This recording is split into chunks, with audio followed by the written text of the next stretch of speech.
They thought their secret was safe, my wife, my best friend. But I turned their betrayal into a public spectacle. Here's how.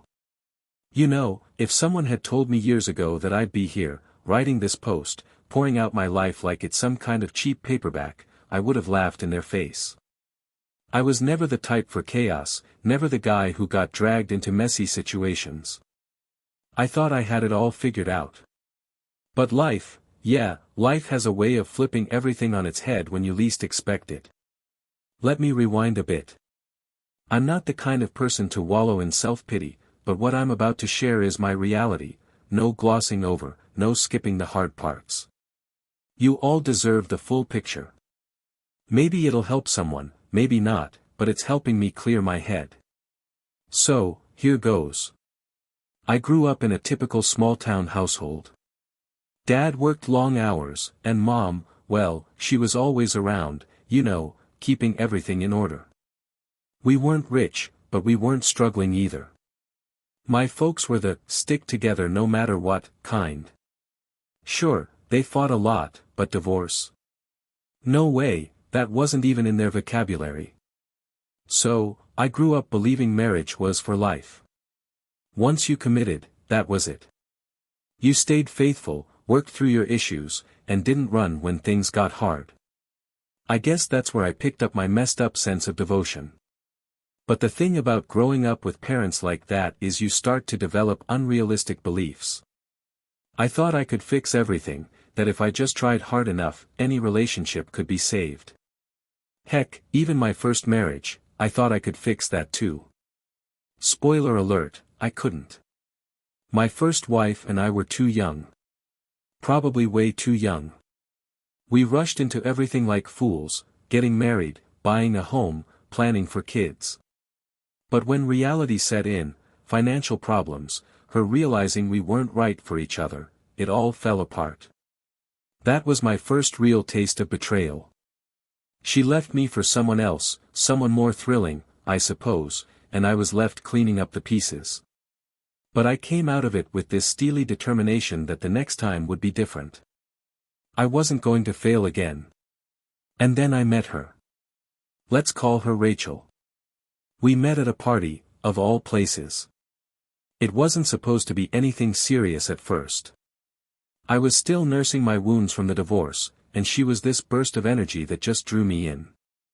She had this way of making you feel like you were the only person that mattered in the room, the kind of woman who made you forget all the bad that came before. We started slow. Our first date wasn't anything fancy, just dinner at a small Italian restaurant I used to frequent. But it was the conversation that grabbed me. She was smart, quick-witted, and boy, could she hold her own. I remember thinking, this is it. This is the one I can build a life with. We both had our baggage, sure, but it felt like we could handle anything together. It wasn't always easy. We had our rough spots like any couple. There was that time I lost my job, and we had to get by on her salary alone. But we made it work. We were a team, or at least, I thought we were. That's the thing about looking back, you realize how blind you were to all the red flags. But before I get into that, there's someone else I need to introduce, my best friend. Let's call him Tom. Tom and I, we went way back. We'd known each other since high school, back when we thought we were invincible, ready to take on the world. He was more than a friend, he was like a brother. We did everything together, played sports, went on road trips, even had a few wild nights out I'd rather not remember.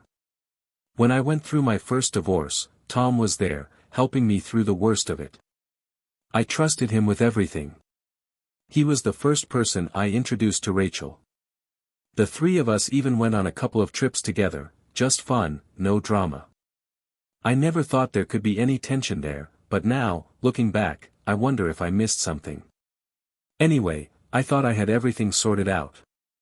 We settled into a routine, planning for the future, talking about having kids, dreaming of vacations, buying a larger house, you know, the usual things you discuss when you're building a life together. We weren't wealthy by any stretch, but we were comfortable. I felt like I had finally made it after all the junk I'd been through, a stable home, a woman I loved, and a best friend who was practically family. But here's the thing about family life, it can blind you. You get so wrapped up in the daily grind that you don't notice the cracks forming beneath the surface. We'd spend Sundays binge-watching shows, planning our next getaway, talking about how many kids we wanted. I was naive enough to think that stability meant everything was good. But stability? It's a joke when the ground beneath you is already crumbling. And yeah, I'm getting there. I know you're probably wondering when it all started to fall apart. But that's the thing, at first, it doesn't feel like anything is wrong. You don't see the betrayal coming because you don't want to. I certainly didn't. And with Tom?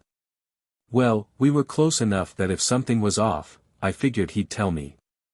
He always had my back, just like I had his. I never once thought that my best friend and my wife would, but I'm getting ahead of myself. There were little signs, tiny details that, in hindsight, scream red flags. But at the time, I was too busy pretending everything was fine. For now, just know this, things weren't as perfect as I thought. You know how people say that when something's wrong, you can feel it? Like there's this gut instinct, and even if everything looks okay on the outside, there's this nagging sense that something isn't right. That's what happened to me. And the worst part? It started gradually, creeping up on me until I couldn't ignore it anymore. At first, it was nothing major, just small things, little changes that wouldn't have meant much on their own if they hadn't started piling up. Rachel, yes, I'm talking about her, began acting strange. I remember the first time I noticed something was off. She was always on her phone. Now, before this, we were the kind of couple who shared everything. If one of us got a text, we'd laugh about it, or she'd show me funny stuff her friends sent her. But suddenly, that changed. She became secretive. I'd see her tilt her phone away when I walked by, or she'd lock it the moment I sat next to her. And yeah, maybe that sounds paranoid, but when you've been with someone for years, you can tell when they start guarding their phone like it holds some sort of national secret. Then came the late nights. She worked in advertising, so late nights weren't out of the ordinary, but they became more frequent. She'd come home smelling like perfume, one I didn't recognize. Her hair and makeup were done in a way she hadn't bothered with in years. I'd ask her how her day was, try to strike up a conversation, but she'd always say she was too exhausted to talk. She'd give me a vague smile and head to bed, leaving me alone in the living room with this growing knot in my stomach. I remember the night I finally hit my breaking point. She walked in at some ungodly hour, and there I was, sitting in the dark, waiting for her like some kind of cliché. "Where on earth have you been?" I asked, trying to keep my voice steady. She rolled her eyes like I was making a big deal out of nothing. "I told you, I had a late meeting," she said, slipping off her heels and heading toward the bathroom. But I wasn't letting it go this time. A late meeting that finishes at midnight? Come on, Rachel, what's really happening? She didn't even bother turning around. "Work is overwhelming right now, you know how it is. Can we not get into this tonight?"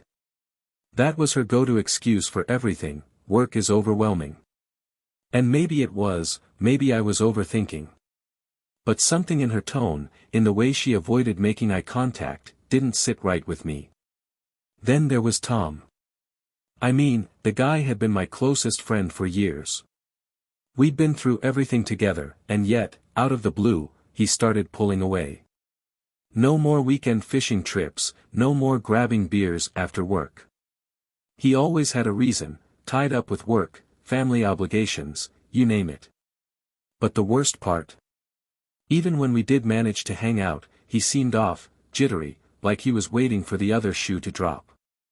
And it wasn't just me who noticed. Our other friends started mentioning it too, talking about how Tom seemed distant, distracted. I remember one evening after a few beers, one of the guys said, "What's up with Tom lately? He's been acting really strange." I laughed it off at the time, shrugging, "Yeah, probably just work stuff." But deep down, I couldn't shake the feeling. Was something going on with him? Was he keeping something from me? For a while, I tried convincing myself it was all in my head, that I was being paranoid, reading too much into things. But as time passed, the signs became harder to dismiss. Rachel started changing her phone password. And yeah, maybe couples don't need to share every little thing, but she'd never done that before. We used to trust each other fully, and now? Now she acted like I wasn't even a part of her world anymore. I tried talking to her. I really did. I sat her down one evening after dinner and said, "Look, I know you've got a lot going on at work, but you've been acting distant lately. I just want to know if everything's okay." She didn't even hesitate. "I'm fine. It's just stress. You don't need to worry." But I wasn't fine. I was drowning in uncertainty, feeling like a stranger in my own marriage. Every time I tried to get her to open up, she'd throw the same lines at me, "It's just work. I'm tired. Nothing's wrong. You're imagining things." It wasn't just the words that troubled me. It was how she said them. There was this coldness in her tone, like she was reciting a script. And yeah, I started checking her phone. I'm not proud of it, but what was I supposed to do? I had to know if I was losing my mind or if something was really happening. But here's the kicker, I never found anything. No suspicious messages, no damning photos. Just the usual work emails and boring group chats. And yet, the more I looked, the more I convinced myself that I was overlooking something. Then one evening, she came home from yet another late meeting, and I couldn't take it anymore. "Are you having an affair?" I asked, bluntly. She froze for just a split second, long enough for me to notice. But then she turned, gave me this exasperated look, and said, "Seriously? You're going to accuse me of that after everything we've been through?"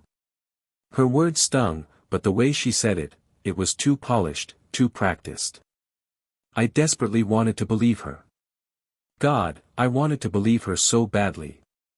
But deep down, I knew. I knew she was lying. And Tom? Well, he'd been lying too.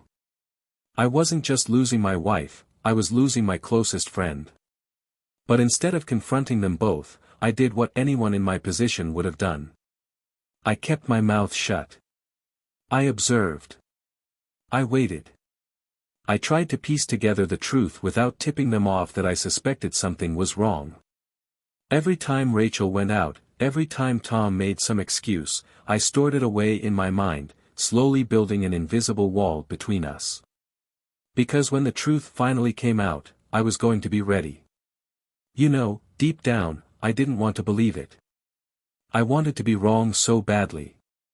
I clung to the hope that maybe, just maybe, it was all in my head. But when the signs keep smacking you in the face, there's only so much you can ignore. It was the family dinner that finally broke me. Rachel had always been big on family, her parents, my parents, even the cousins. We had this dinner planned for weeks. It was supposed to be a simple Sunday get-together, nothing fancy. But that afternoon, she suddenly had a work emergency. And not just any emergency, one that required her to cancel the whole evening. No real explanation beyond a vague, "I have to go, something came up at work." That was it. The final straw. I called Tom, thinking we could at least grab a drink, unwind a little, but he didn't answer. Not once. I sent him texts, left a voicemail, even checked his social media, radio silence. And that was when I knew. Something was definitely off. The next morning, I made the call. I still remember how much my hands shook as I dialed the number for the private investigator. It felt like I was crossing a line I couldn't come back from. But by then, I needed answers. I had to stop living in this state of doubt. The PI's name was Dave. He seemed like an ordinary guy, nothing flashy, which was exactly what I wanted. We met at a little coffee shop on the other side of town where no one would recognize me. I laid it all out for him, my suspicions, the strange behavior, the endless excuses. Dave listened, didn't judge, just took notes like he'd heard it all before.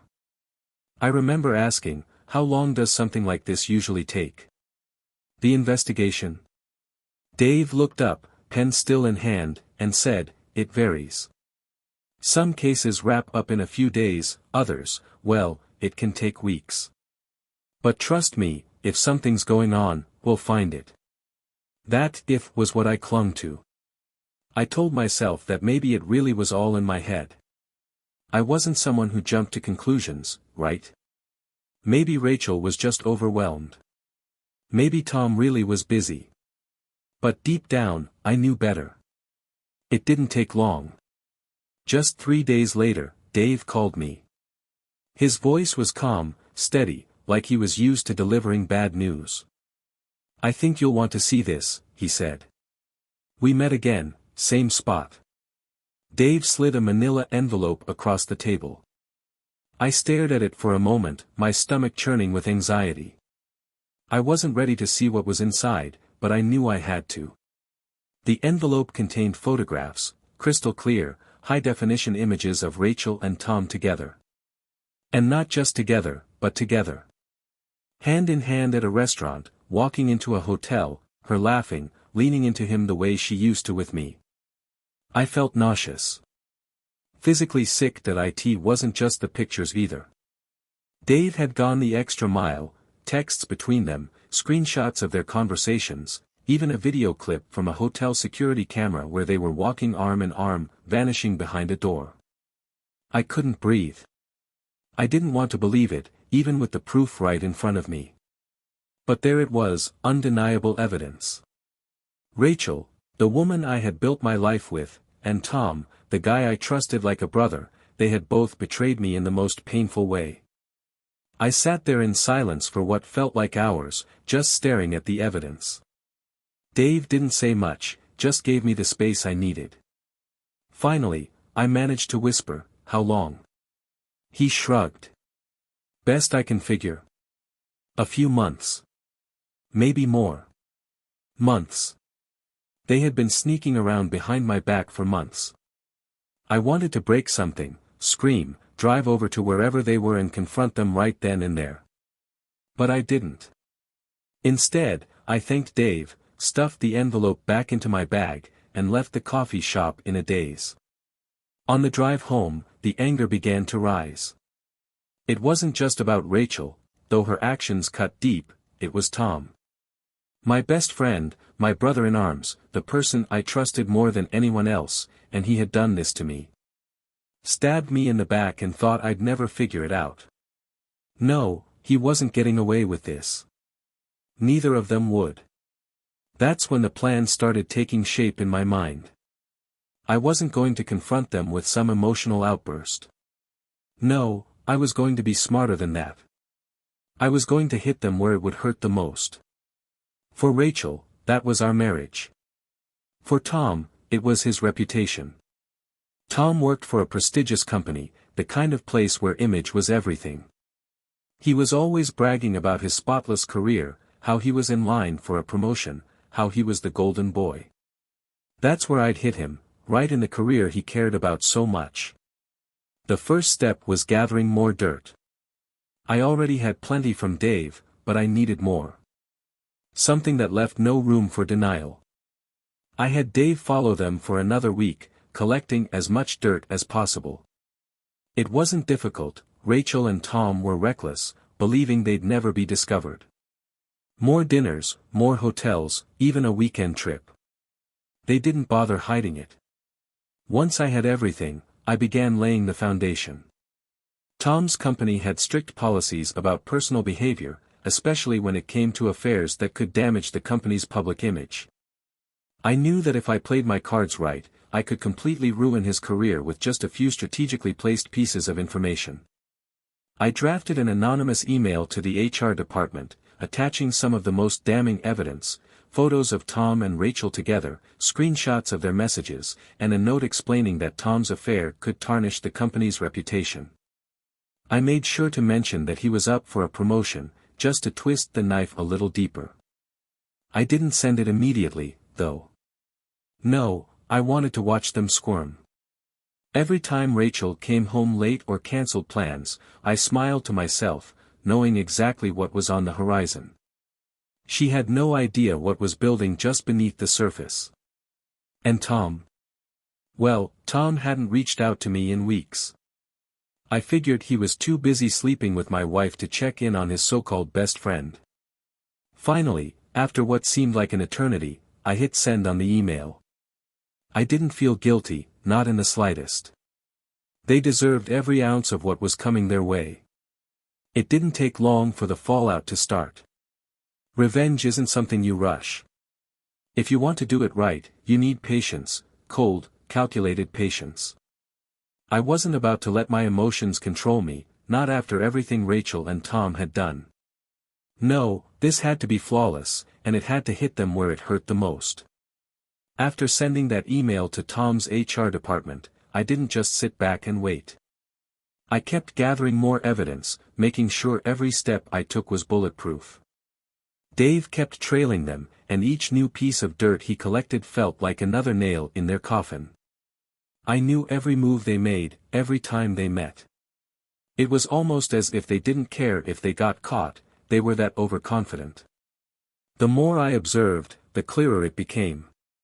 Tom wasn't just meeting Rachel at hotels anymore. They had started getting more reckless, going out in public like any ordinary couple. I tracked their movements, studying patterns. I knew when they met for lunch, where they went for drinks after work, and even when they slipped away for a weekend business trip. But the real goldmine was social media. They thought they were being slick, posting vague photos of sunsets, dinners, and hotel stays, but anyone paying attention could connect the dots. Tom would post a picture of a work event with a glass of wine, and an hour later, Rachel would post the exact same thing from the same spot. They might as well have been waving a neon sign that screamed, "We're cheating." I saved it all, screenshots, timestamps, comments. It was all part of the plan. Tom's carefully crafted image of the perfect family man was about to crumble, and I was going to be the one holding the wrecking ball. See, Tom wasn't just another guy at the office. He had ambitions, massive ones. He loved talking about how he was next in line for a big promotion, how he was the golden boy at work, the one everyone admired. But that image? It was built on a web of lies. He presented himself as the perfect husband, the devoted father, the guy who always put family first. And at work, that reputation paid off. He was well liked, respected. But no one knew the truth. No one but me. And that's where I was going to strike. His career was his weak spot, the thing he cherished more than anything else, and I was going to tear it apart. But before I detonated the bomb at his job, I needed to prepare our social circle. The truth was too big to drop all at once. I had to let it leak out slowly, planting seeds of doubt before dropping the hammer. So, I started chatting with our mutual friends, subtly, of course, nothing too direct. At first, it was small comments here and there. "Hey, have you noticed Tom has been acting a little strange lately?" Or, "I haven't seen much of Rachel around. She's been working late a lot." I didn't outright accuse them of anything, just implied that something might be off. People love gossip, especially when they think they're in on a secret. I knew that once the suspicions were out there, it wouldn't take much to get the conversations rolling. And sure enough, they did. It didn't take long for the rumors to start circling back to me. People began asking questions, and I played the role of the concerned husband perfectly. "Yeah, things have been difficult lately.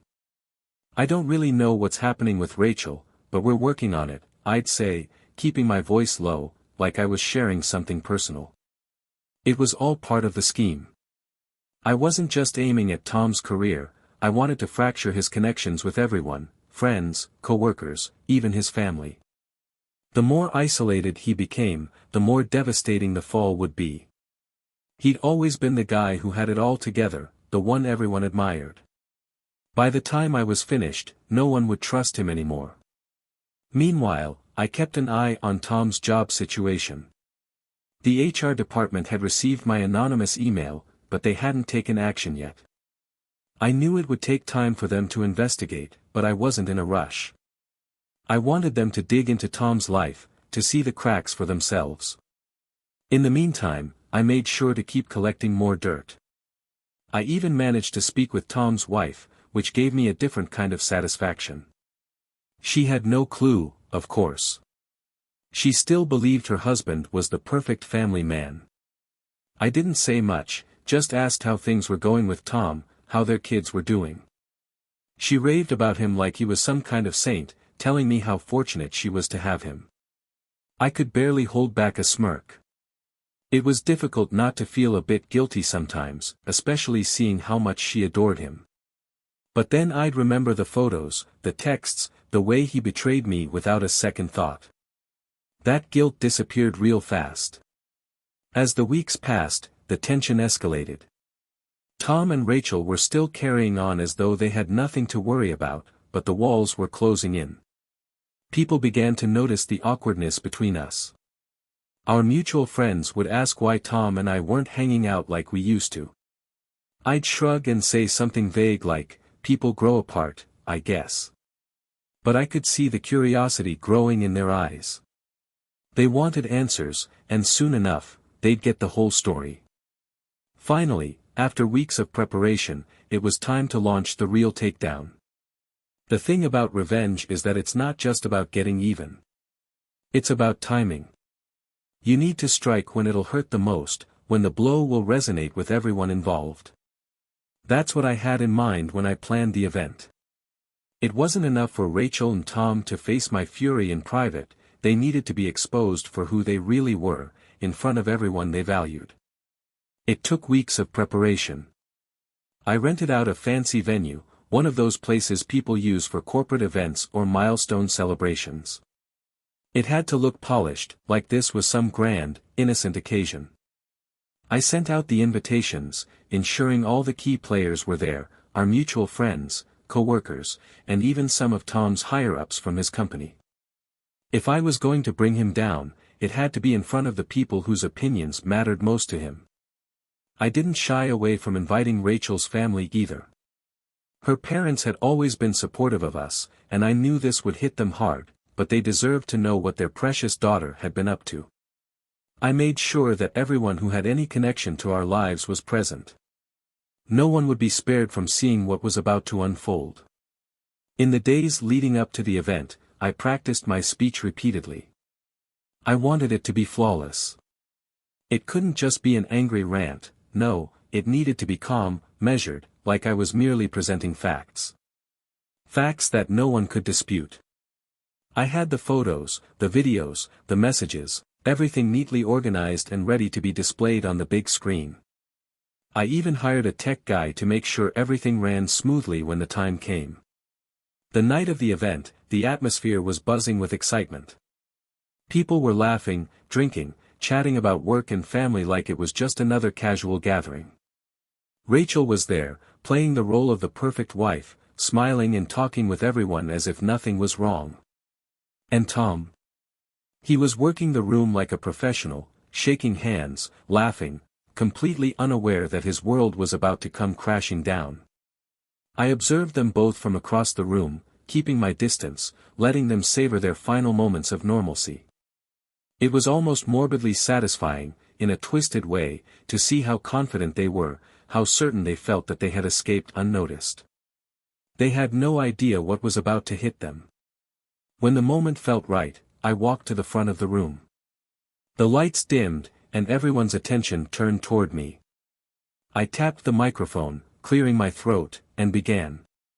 "I just want to express my gratitude to everyone for being here tonight," I started, keeping my tone steady.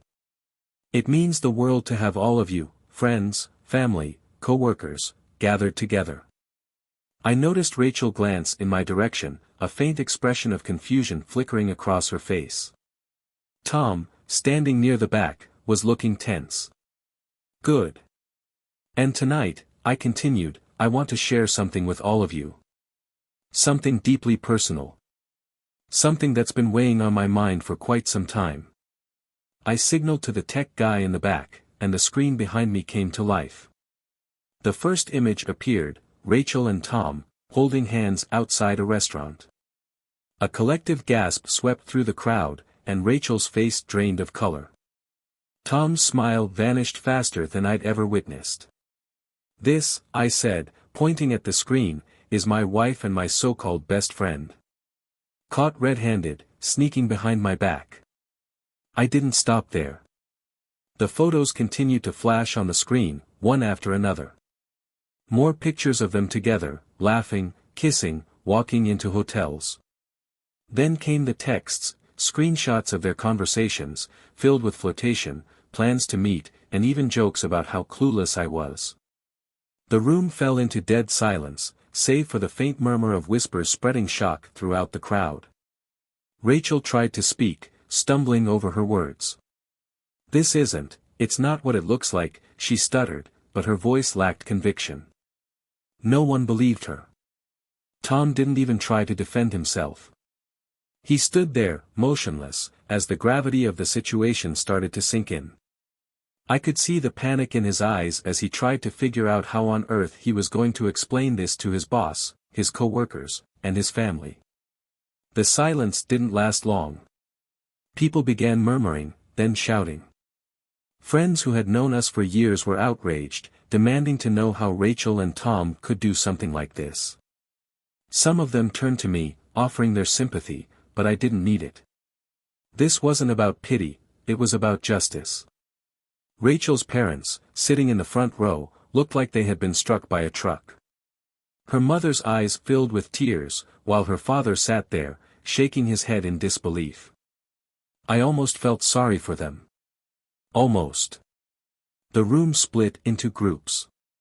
Some people gathered around me, offering their condolences, saying things like, "I can't believe they did this to you." Others were grilling Rachel and Tom, demanding explanations. It was utter chaos. Rachel tried to come closer to me, her eyes wide with panic. "Please, let's talk about this." "It's not what you think," she pleaded. But I stepped back, shaking my head. "There's nothing to talk about, Rachel. You made your decision," I said, my tone ice cold. "Now you have to live with it." Tom, on the other hand, remained silent. He knew it was all over, his career, his friendships, everything he had worked for. Gone. The colleagues he had spent the night trying to impress were whispering among themselves, already distancing themselves from him. His golden boy image had been shattered in an instant. I let them stew in their disgrace for a while, watching as the weight of what they had done finally hit them. Rachel was in tears by the end, desperately trying to justify herself to anyone who would listen, but nobody cared to hear her excuses. Tom had slunk off into a corner, probably trying to figure out how he was going to salvage the remnants of his life. As the night drew to a close, people started to trickle out, shaking their heads in disbelief. Some of them approached me, saying I'd done the right thing, that they admired me for standing up for myself. I didn't feel any sense of accomplishment, though, just hollow. But at least it was finally over. The scandal spread like wildfire. Within a matter of days, everyone knew about the affair. Rachel and Tom's names were on everyone's lips. At work, Tom's superiors learned about the affair, thanks to my carefully timed email, and his promotion was swiftly pulled. I heard whispers that they were even thinking about firing him entirely, not wanting the company's reputation to be tarnished. As for Rachel, well, let's just say she lost more than just her good name. The fallout had barely started. Life after the scandal was like watching a blaze devour everything, leaving nothing but destruction behind. Rachel and Tom, they lost it all. And frankly, they had it coming. Let's begin with Tom.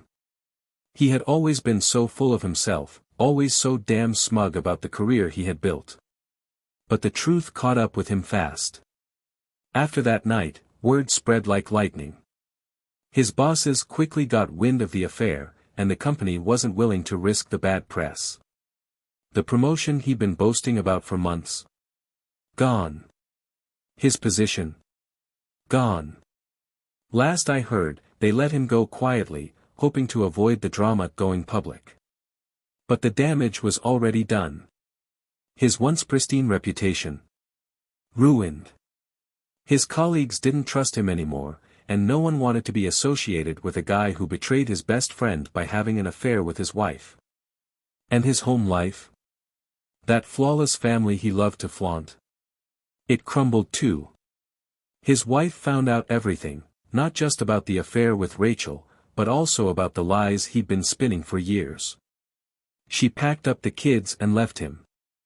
I heard through the grapevine that she's already filed for divorce. Tom's life? Completely obliterated, all because he couldn't resist chasing after my wife. And Rachel? Well, she didn't escape the wreckage unscathed either.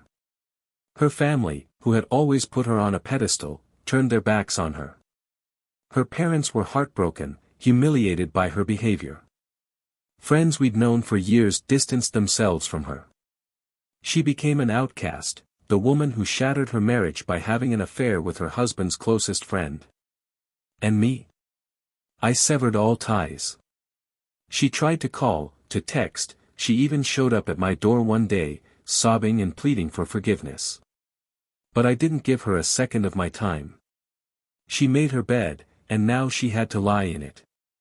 There was a part of me that relished watching their lives unravel.